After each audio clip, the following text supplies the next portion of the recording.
நம்ம அவங்க என்ன உள்ளூர்காரங்கிட்ட போய் எனக்கு சண்டை போடணும் அவங்க பாட்டுக்கு ரைட்டு ஒன்று நீ போகிற போடலாம் போ அப்படி இருக்காங்க. நம்ம ரொம்ப பண்ண முடியாதுல்ல உள்ளூரில் வந்துட்டு. அதான் அது புரியுது. ஆனால் இருந்தாலும் ஒரு யதார்த்தமாக காமன் ஒரு பொது தானே லைட்டுன்றது ஒரு அடிப்படை. ஒரு குழந்தைங்க நடமாறும், பெண்கள் நடமாறும், போக்குவரத்து ரோடு கிராஸ் பண்ணுவாங்க.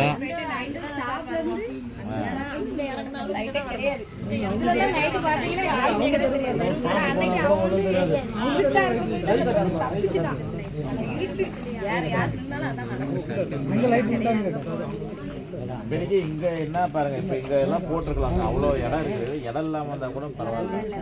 கனெக்ஷன் இருக்கு, எல்லாமே இருக்குண்ணா. ஒரு மணி நேரத்துக்கு வேலை தான் கம்பெனி வீட்டிலே போகிறது. 10 நிமிஷம் லைட்டு போட்டு விட்டா அது பாட்டுக்கு போகலாம் ஃப்ரீயாக. ஒரு 10 பேர் உட்காந்து பேசுவாங்க. ஆமாம், கேமராக்கு சிசிடிவிக்கு இது போடணும். ஒரு ஊரில் எல்லாம் இருக்குது அடிப்படையில்.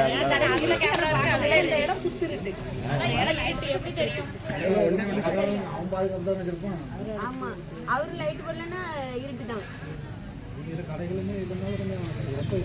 ஆமா ஆமா, கடை இருக்கனால ஆள் நட மாட்டாரு.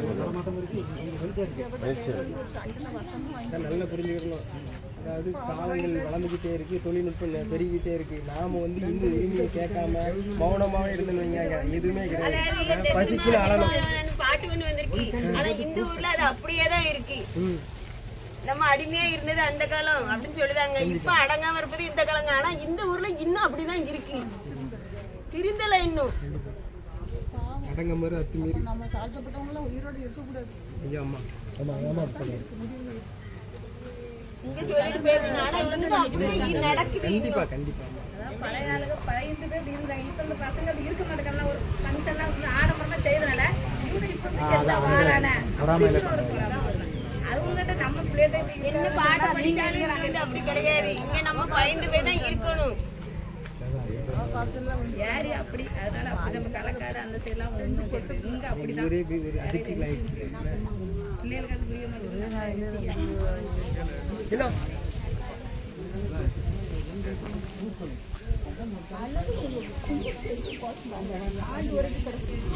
ஒரு 2 பேரையாவது என்கவுண்டர்ல போட்டு அடுத்தவன் திரும்புவான். 7 பேரும் போடணும். 7 பேரையும்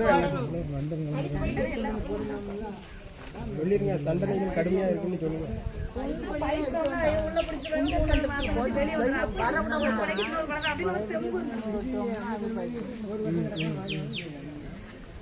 நேற்று 3 நாளா போடணும். ஒரு எம்எல்ஏ யாருமே வரல.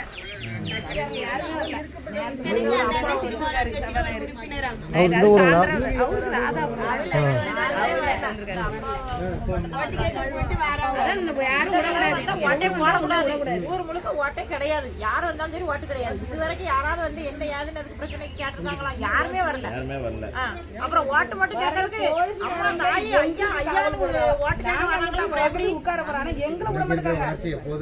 அதான் இல்ல, ஓட்டு கேட்கறதுக்கு மட்டும் எங்களுக்கு போடுங்க உங்களுக்கு போடுங்கன்னு கேட்க வராங்க. அப்புறம் ஏதாவது ஒரு பிரச்சனை நடந்தா அன்னைக்கு அந்த இடத்துல வந்து நிக்கணும்ல. என்னதானே அவங்களுக்கு அப்ப திருப்பி நம்ம எதுவும் செய்யணும்னு தோணும். அப்ப இந்த தடவை யாரும் ஓட்டு கேட்டு யார் வந்தாலும் ஓட்டு கிடையாது.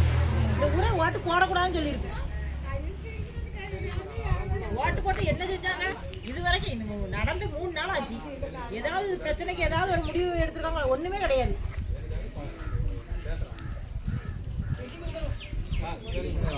காவலுக்கு எங்களுக்கு தான் காவலுக்கு நாங்க போய் நீதி கேட்ப எங்களே கேட்க விட மாட்டாங்க. அப்புறம் எப்படி?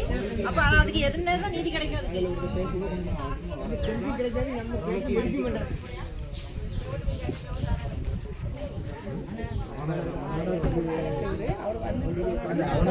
அதுக்கப்புறம் அவர் எவ்வளவு வாங்கி பேசுறாரு அந்த மனுஷனா. அதையும் நம்ம சொல்லுறதா கேட்டிருந்தாங்க. அது வந்து போன உடனே எவ்வளவு கெட்டா பேசுறாங்க.